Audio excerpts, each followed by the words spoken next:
विडानी सातारा जिल्ह्यातील एक मोठे शहर असून ऐतिहासिक सांस्कृतिकदृष्ट्या लाभलेले साफ स्वच्छ सुंदर शहर आहे मित्रांनो। इथले लोक देखील छान आणि मनमिळाऊ आहे। जर तुम्ही विडानीमधून असाल तर चॅनलला लाईक शेअर सबस्क्राईब सपोर्ट केल्याशिवाय जा नको, जेणेकरून पार्ट 2 नेस मदत होईल। प्रत्येक मित्रमंडळी नातेवाईकापर्यंत देखील जास्तीत जास्त प्रमाणात व्हिडिओ शेअर करायला विसरू नका। आणि तुम्ही विडानीमधून कुठून हा हे देखील मला कमेंट सेक्शनमध्ये कळवा। सातारा जिल्ह्यातले बाकी शहरातले देखील व्हिडिओ चॅनलवरती आहे, ते देखील तुम्ही चेकआउट करू शकता। विडानी ते सातारा मात्र 77 किलोमीटर अंतरावर आहे। 1 तास 47 मिनिटाचा प्रवास आहे मित्रांनो। इथे जाण्याकरिता बसेस दर तासाने उपलब्ध असतात।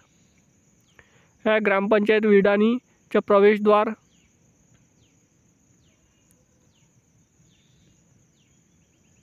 ह्या विडानीचा नक्षा, विडानीच्या पार्ट 2 साठी चॅनलला लाईक शेअर सबस्क्राईब सपोर्ट करा। भेटूया नेक्स्ट व्हिडिओमध्ये। धन्यवाद। जय हिंद, जय महाराष्ट्र।